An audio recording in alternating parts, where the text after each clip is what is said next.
کیسے ہیں آپ سب؟ امید ہے کہ آپ سب ٹھیک ہوں گے۔ تو میں واپس آ گئی ہوں ایک اور ہارر سٹوری کے ساتھ۔ آج کی کہانی آپ کو سنانے کے بعد اینڈ میں بتاؤں گی کہ کیا یہ کہانی کسی سچی کہانی پہ بیسڈ ہے یا نہیں۔ تو چلیں سنتے ہیں آج کی کہانی۔ سن 1983 کی گرمیوں میں ایک واقعہ پیش آیا۔ منیاپولس منیسوٹا کے ایک چھوٹے سے گاؤں میں پولیس کو ایک جھلسی ہوئی لاش ملی۔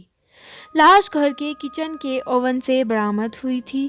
اس پورے واقعے میں ایک رونگٹے کھڑے کر دینے والی بات یہ تھی کہ اوون کو ریکارڈ کرنے کے لیے سامنے سٹینڈ پر ایک کیمرہ لگایا ہوا تھا، لیکن جب پولیس نے اسے چیک کیا تو اس میں کوئی ٹیپ نہیں تھا، البتہ ایک ویجز ٹیپ اسی گھر کے پاس ایک کنویں کے اندر سے ملی۔ ٹیپ بہت خستہ حالت میں تھی اور اس میں کوئی آواز نہیں تھی۔ پھر بھی جب پولیس نے اسے چلایا تو دل دہلا دینے والی حقیقت سامنے آ گئی۔ ویڈیو میں ایک عورت نے کیمرے کو اس پوزیشن پہ رکھا جس حالت میں وہ پولیس کو ملا تھا۔ اس نے کیمرے کو اوون کی طرف کیا اور اوون کا چولہا جلایا، اور حیرت انگیز طور پر وہ عورت اس اوون کے اندر بیٹھ گئی اور دروازہ کھینچ کے بند کر لیا۔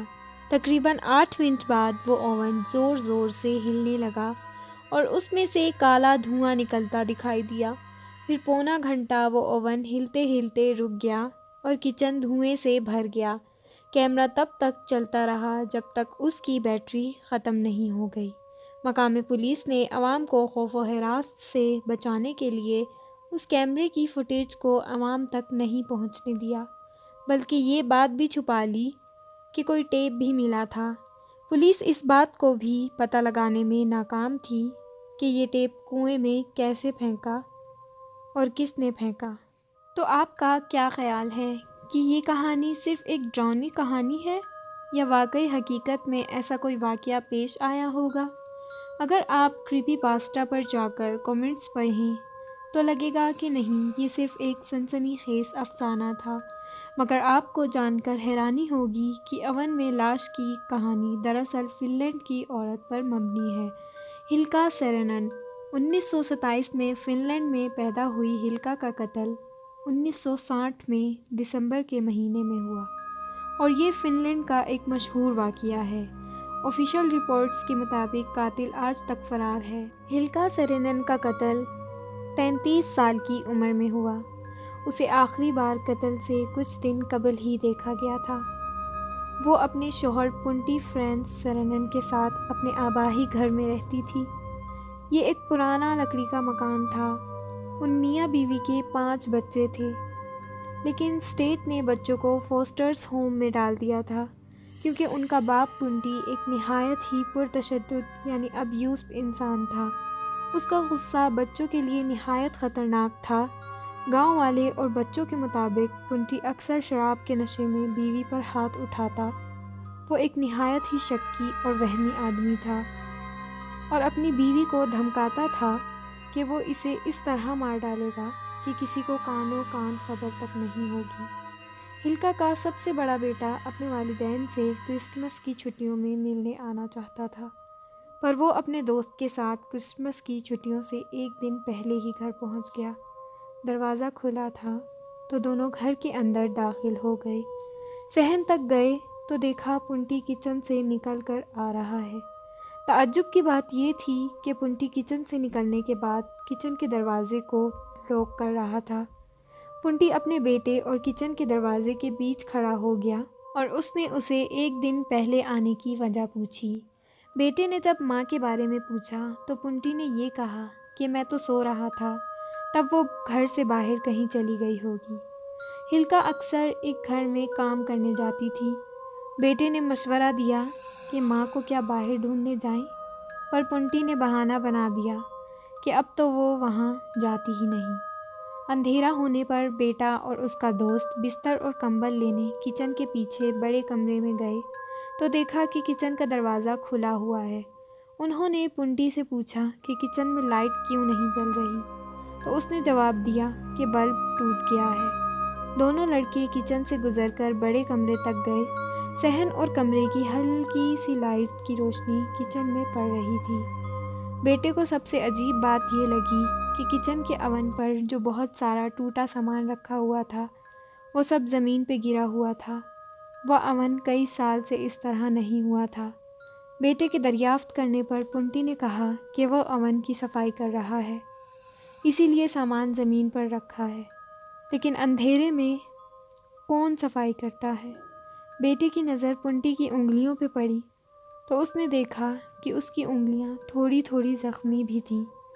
بیٹے کے دوست کو پنٹی کی گھبراہٹ پر شک ہوا اور وہ ڈر کے مارے جلدی گھر چلا گیا۔ بیٹے نے بدقسمتی سے اس کے بعد اپنی ماں کو پھر کبھی زندہ نہیں دیکھا۔ یوں کچھ سال بیت گئے اور بیٹا کبھی کبھار گھر آتا لیکن 2 دن سے زیادہ نہ رک پاتا۔ ماں کی گمشدگی کا سراغ لگانے کے لیے اس نے گھر کا بہت اچھی طرح معائنہ کیا۔ گھر کے تہخانے سے لے کر گھر کے باہر جو غسل خانہ تھا اس کے اطراف کی جگہ اچھی طرح دیکھی اور چھان بین کی۔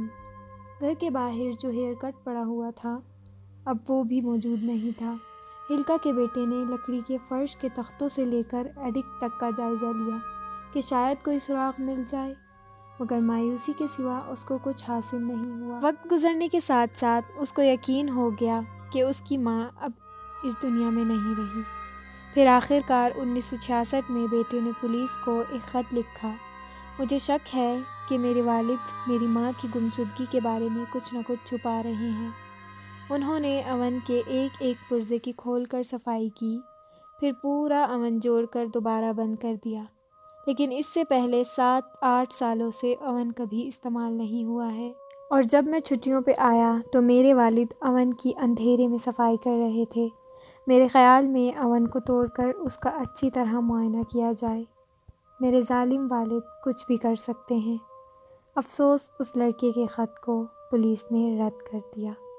پولیس سے نا امیدی کے بعد 1967 میں اس نے علامہ میگزین کو خط لکھا جس میں اس نے اپنے والد کو قاتل قرار دیا۔ جب باپ بیٹا دوبارہ ملے تو پنٹی نے اپنے بیٹے سے کہا کہ وہ اس معاملے سے دور رہے۔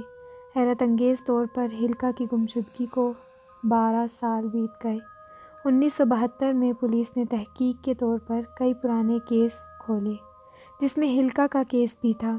پولیس نے بیٹے سے بات کی اور بیٹے نے پوری حقیقت پولیس کو بتا دی۔